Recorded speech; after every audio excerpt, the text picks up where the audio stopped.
Hello everyone, welcome back to the channel. So as you can see कि आज का topic क्या है। तो yes, it's phrases.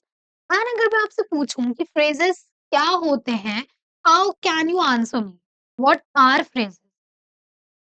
Phrases sentence का एक छोटा सा पार्ट होता है जो कि सेंस बनाता है। वो कुछ ग्रुप्स ऑफ वर्ड्स होते हैं जिन्हें अगर हम पढ़ेंगे वो मीनिंगलेस तो नहीं होंगे, they will give some meaning, but वो कंप्लीट सेंटेंस नहीं होता है। तो एक सेंटेंस में एक सब्जेक्ट होता है, एक वर्ब होता है, and most of the sentences also have objects, but उसमें कोई सब्जेक्ट कोई वर्ब नहीं, या तो सब्जेक्ट होगा सिर्फ या फिर सिर्फ कोई verb, but they make sense. ऐसे ही ग्रुप्स ऑफ वर्ड्स को वी कॉल फ्रेजेस। आप ये नहीं बोल सकते कि ये पूरा सेंटेंस है, नहीं, सेंटेंस नहीं है, सेंटेंस का एक पार्ट है व्हिच इज गिविंग सम और the other meaning. I hope कि फ्रेजेस क्या होते हैं थोड़ा सा तो आपको ओवरव्यू मिल गया होगा। Now let's see the complete definition, what are phrases.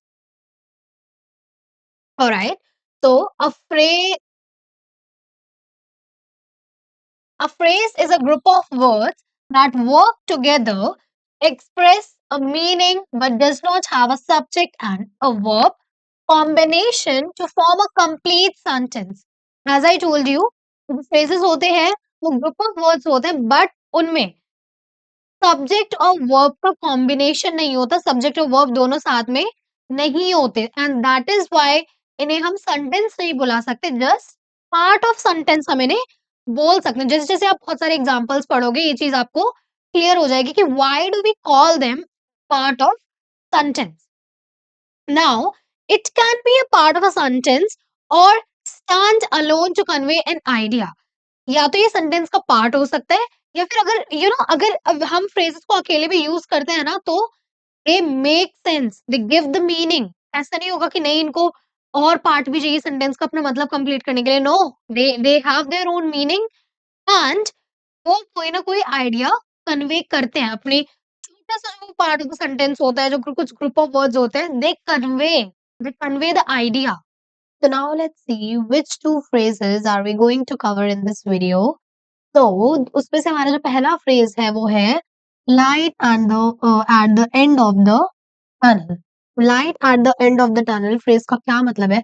कोई भी डिफिकल्ट सिचुएशन में जहाँ पे यू आर होपलेस, वहां पे जो एक थोड़ी सी होप होती है ना, बिल्कुल just you can say minute hope, वहां उस सिचुएशन के लिए हम यूज करते हैं कि light at the end of the tunnel.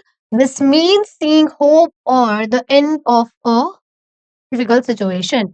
ये जो एक बहुत किसी आप मुसीबत में हो, उसमें भी आपको जो थोड़ी-सी आपकी होप होती है कि मे बी मैं इस चीज़ से बाहर निकल जाऊँ। For that we use this phrase light at the end of a tunnel.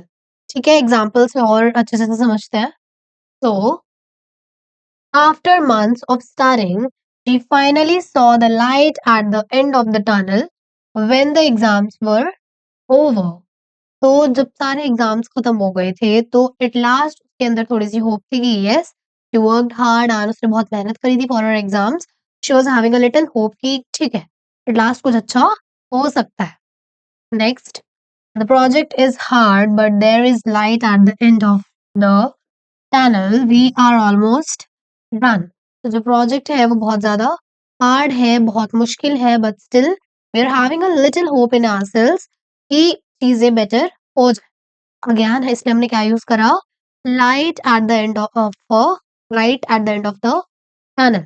Third is after all the hard work we can finally see the light at the end of the tunnel. इतनी सारी मेहनत के बाद, इतनी मुश्किलों के बाद we can again have a little hope, and for that little hope हम यूज करते हैं अपना phrase light at the end of a tunnel. Next example, the long wait is difficult, but there is light at the end of the tunnel when we finally get to travel. तो वो जो एक लंबा इंतजार था वो बहुत ज्यादा मुश्किल था, बट स्टिल जो होप थी कि जब हम ट्रैवल करेंगे तो वो जो होप थी during the time of the travelling वो इंक्रीज हो गई थी। तो that is what light light at the end of the tunnel means. Next देखते हैं, he has been sick for a while, but the doctor says there is a light at the end of the tunnel. तो वो बहुत ज़्यादा बीमार था, but still doctor ने बोला कि yes, there is a little hope. तो जो लिटिल होप होती है उसके लिए हम क्या यूज़ करते हैं? Light at the end of the tunnel. Alright? तो आई होप आपको इस फ्रेज़ का मतलब समझ आ गया होगा। Now let's move forward towards second phrase. So our second phrase is on the same page. अब on the same page phrase का क्या मतलब होता है? अगर मैं आपसे बोलूं we both are on the same page, then what will you understand from this?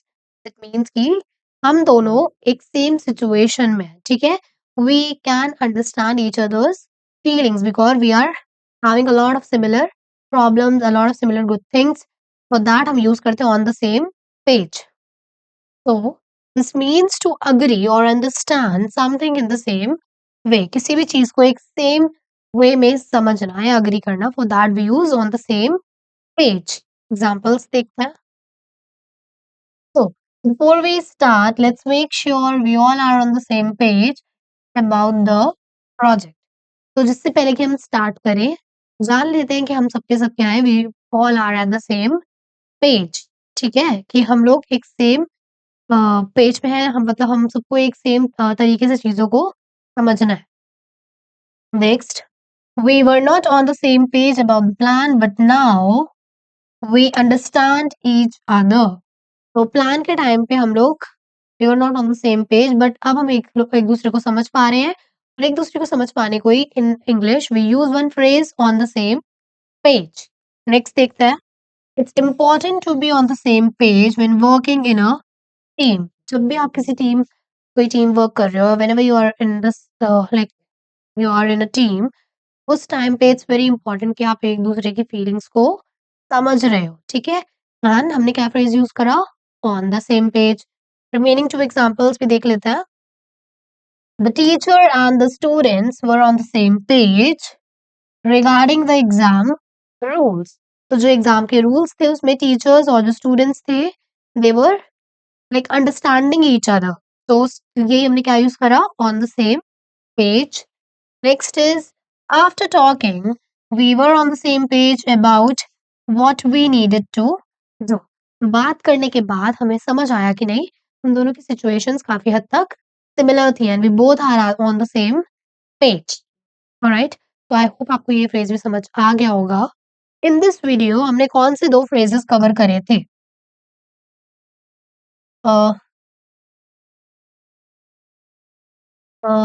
Okay. तो हमारे दो phrases जो हमने cover करे थे was light at the end of the tunnel। मतलब कोई भी चीज जिसमें you are having zero hopes but still एक जो छोटी सी hope है which is deep there inside you, and उसी छोटी सी जो hope है कि ही भरोसे you are just doing a lot of things, that little hope is light at the end of the tunnel। Second हमारा है on the same page। On the same page phrase means कि whenever you both are facing the similar problems, similar like जब आप एक दूसरे की feelings भी समझ पाओ, आप agree कर पाओ, and for that we use this phrase on the same page। and I hope कि आपको ये दोनों phrases अच्छे से समझ आ गए होंगे। अगर आपको ये वीडियो अच्छी लगी हो then do like it। till then stay tuned and subscribe our channel।